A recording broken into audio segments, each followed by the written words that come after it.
భగవంతుడు మనకిచ్చినటువంటి అవకాశం, తిరుమలలో ఉండే ప్రతి ఉద్యోగి జీవితకాలం గర్వపడే, సంతోషపడే అవకాశం దేని వలన వస్తుంది? వాళ్ళకి ఆ ఉద్యోగం రావడం వలన. ఇక్కడ ప్రధానమైనటువంటి అంశం సమస్య పరిష్కారం కావాలి మనకి.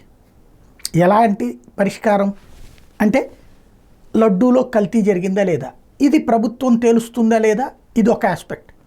బట్ ప్రపంచవ్యాప్తంగా ఉన్న భక్తులలో ఒక అభద్రత, ఒక అపనమ్మకం కలుగుతున్న వేళ ఆ దేవదేవుడి సన్నిధిలో, ఆ దేవదేవుడి సేవ కోసం, ఆ దేవదేవుడు ఇచ్చిన అవకాశంతో భోంచేస్తున్న ప్రతి ఉద్యోగి ఆలోచించి సమాధానం చెప్పాలి కదా, ప్రజలకి చెప్పాలి కదా.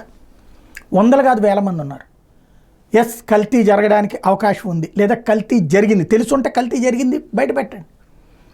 జరగకపోతే జరగడానికి అవకాశం లేదని చెప్పండి, జరిగితే జరిగిందని చెప్పండి. జరగడానికి కారకులు ఎవరో మీకు తెలుసు కదా, ఇవాళన్నా బయట పెట్టండి.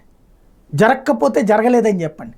అంటే కల్తీ వేరు, అదేది ఏకంగా ఇలాంటి అశుద్ధమైనటువంటి జరగడం వేరు. ల్యాబ్ వాళ్ళు అక్కడే ఉన్నారా? అట్లాగే టెస్టులు చేసేటటువంటి ఇతర విభాగాల వాళ్ళు అక్కడే ఉన్నారా? తయారు చేసేవాళ్ళు అక్కడే ఉన్నారా? అలాగే ఇందులో ఆ కొనుగోళ్ళు, పర్చేజెస్ చేసేటటువంటి విభాగం అక్కడే ఉన్నారు కదా. వీళ్ళందరూ నోరు మెదపండి, నిజాయితీగా చెప్పండి. డైరెక్ట్గా మీరుగా అయితే కనుక టీటీడీ క్రమశిక్షణ చర్యలు తీసుకోవచ్చు, కానీ తీసుకోనక్కర్లేదు. ఇప్పుడు ప్రజలకి ఏకంగా సెంటిమెంటల్ సమస్య కాబట్టి కనీసం మీ సోషల్ మీడియా ప్లాట్ఫారాల ద్వారా నిజం చెప్పండి.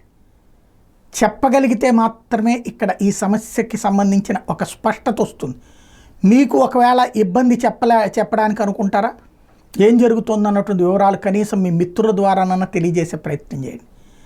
తప్పు చేసే వాళ్ళని కాపాడాల్సిన అవసరం లేదు. భగవంతుడు మీకు ఇచ్చిన అవకాశాన్ని బాధ్యతగా తీసుకోండి, అది ఆలోచించండి.